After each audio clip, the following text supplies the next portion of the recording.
the great accomplishments in history. He's going to have to steal a whole lot more bases. He's going to have to hit a whole lot more. He's going to have to basically hit 1,000 the rest of the way.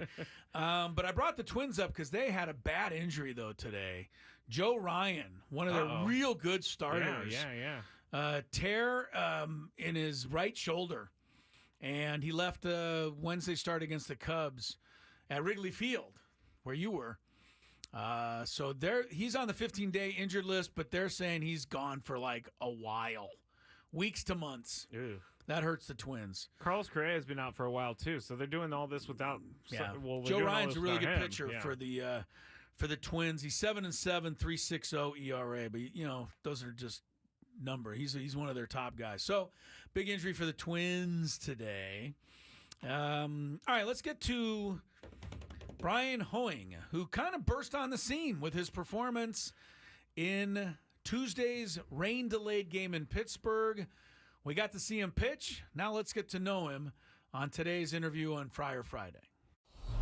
And it is our Friar Friday interview, and this week we visit with new Padres right-hander Bryan Hoeing. Joins us here from Miami, where he was traded from to the Padres, along with Tanner Scott, about 10 days ago.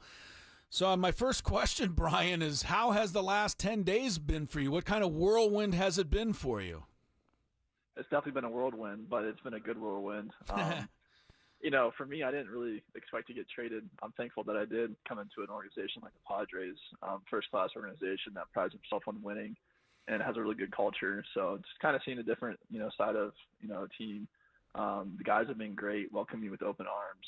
Everybody's been friendly and super helpful. It's kind of ironic that, 10 days later, me and Tanner and even Louis Arise are back in Miami where we all met each other. So it definitely came full circle this weekend.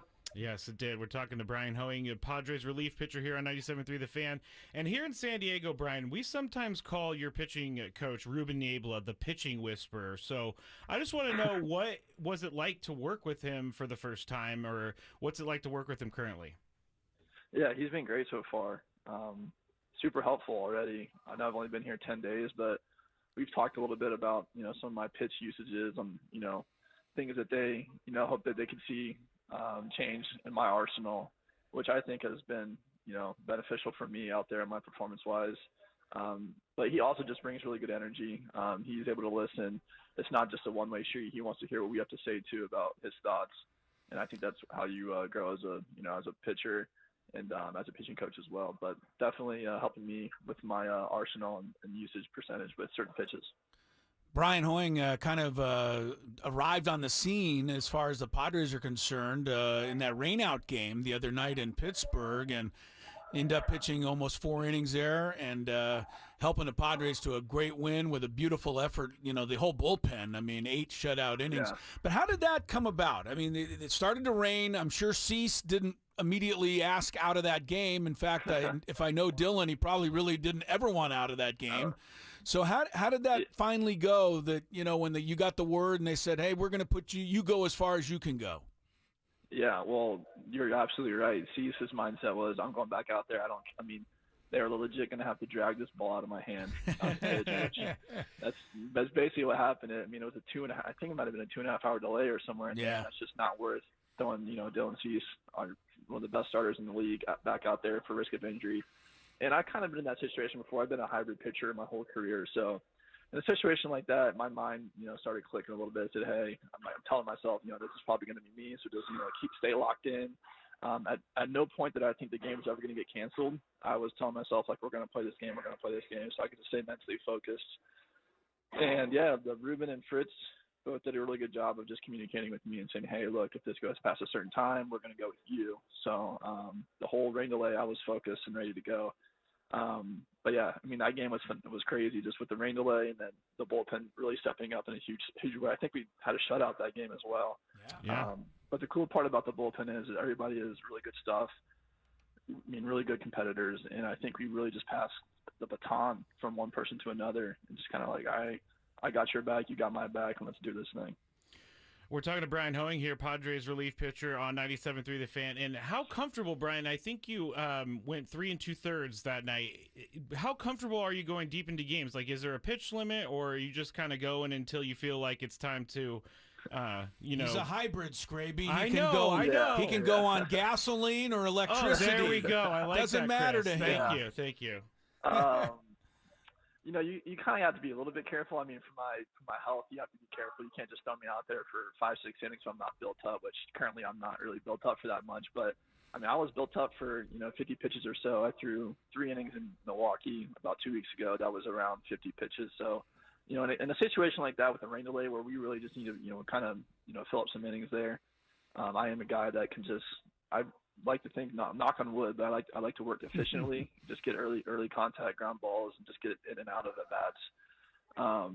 But yeah, my knock on wood too. My health is very important. I've been able to stay healthy most of my career. So, but yeah, I'm able to go multiple and 1 inning at a time, just kind of whatever the team needs. Bryan is a Louisville Cardinal, for those who are wondering. And just a little background for those who don't know.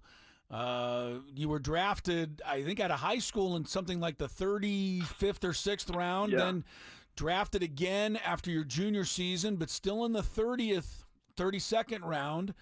And then after your senior year, you got all the way up to the 7th round and signed with the Marlins. Here's my question.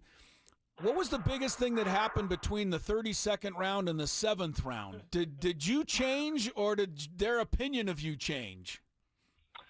Yeah, it's funny. My senior year, I had 2 major surgeries. It's funny, I was just talking about how I've stayed healthy in my career, but I actually did have 2 major surgeries my senior year. I had an ACL and UCL surgery, so that kind of hurt my draft stock my senior year, and it was more so, I think, of a courtesy pick out of high school. I mean, I think it was by the D-backs. They were just kind of like, hey, we like you. We know you probably won't sign, but just in case we can work something out, here's an opportunity. And at that point, coming off 2 major surgeries, I think betterment for my career, I should go to Louisville here and get healthy and pitch against some good competition in college.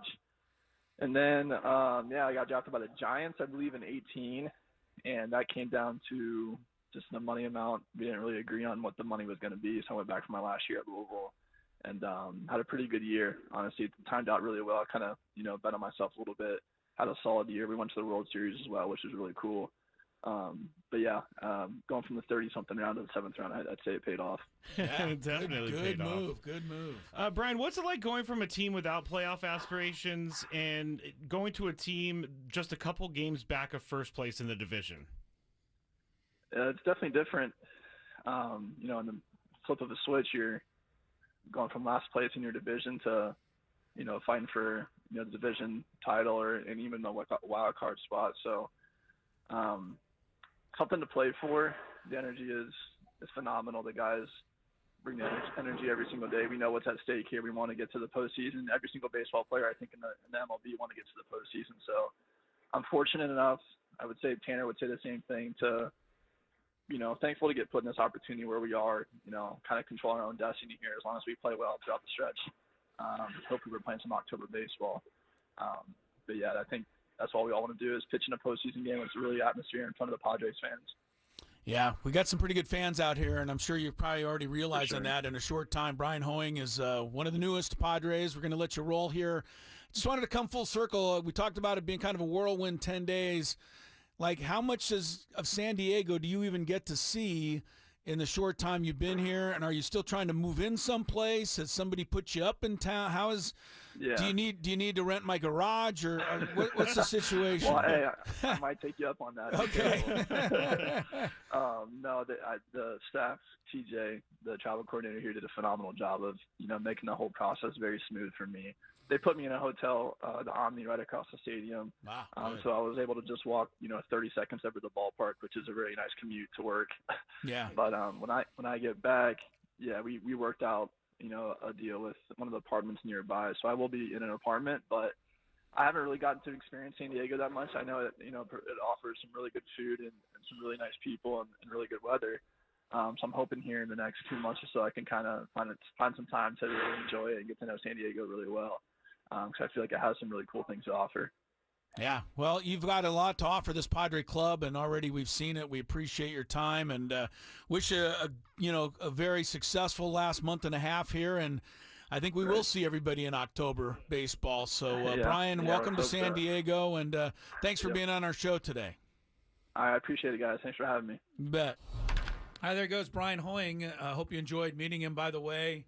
If he took me up on the offer, my wife has so much stuff in the garage, I think he'd find it rather uncomfortable. I was going to say, does Kylie sleep in the garage? Kylie the dog? The dog? Yeah. Kylie the dog. Let me put it this way, Skraby, and I think you know the answer to this. Yes. I'm more likely to sleep in the garage than Kylie the dog is. Kylie has the most expensive bed in the house. Yes, Kylie's not going in the garage. If there's any question, I'm going in the garage. But Bryan Hoeing may have needed an emotional support dog by being in the garage, so it would work out. Kylie wouldn't provide that. You know our dog. By the way, she's a little spoiled. She's not in the mood to be a support dog for anybody. Okay, so I saw this in the airport, and we have about 10 minutes. Okay, we have time. I saw this in the airport, and it floored me. But someone was in there with a golden retriever. Taking the golden retriever on the plane. Yeah. Where does a golden retriever sit on the plane? Emotional support dog. But the golden retriever is huge. Like, that would be like me bringing Lucky on the plane. I think like, you almost where's have to buy another ticket. You do. You have to buy two. But there you go. Is Lucky just going to sit there with the seatbelt on the entire time? No why do you need no seatbelt? Lucky doesn't need a seatbelt. But do you think it's kind of crazy that a golden retriever's on a plane? I don't know how else to do it. Look, you know how we are on this show, I think, in general. We're just we're dog lovers. We're dog lovers. We're also people lovers. We also understand that people have needs that maybe you and I don't have. True. So people have allergies that you and I don't have. So I get the fact that there are some people that need a dog to be with them as a support animal. I have no issues with that. But what you're saying a golden retriever, you're saying get a little more massive dog, airplane friendly. I would drive. Companion. I would drive before I took Lucky on a plane. There's zero chance I would take my 80-pound husky golden retriever mix. I don't know. I mean, I don't know what else to do. I cannot imagine myself trying to corral Lucky for 4 hours on a plane. Right. Well, you thought that was ridiculous. I think this is ridiculous. Jim Harbaugh, the current coach of your Los Angeles Chargers of Anaheim. Jim Harbaugh will be back at Michigan Stadium this year for the Wolverines season opener. The former Michigan coach who led the Wolverines to the national championship last year has accepted an invitation to be the team's honorary captain on August 31st, game against Fresno State. Here's why I think this is a little ridiculous. Why? Earlier this week, the NCAA announced a 4-year penalty for Harbaugh. Oh, yeah, that. For impermissible contact with recruits and players while he was cheating his way to a national title. Harbaugh, of course. Can you stop with the cheating? Because everybody has recruitment violations. Everybody cheats. I think you're right. The point that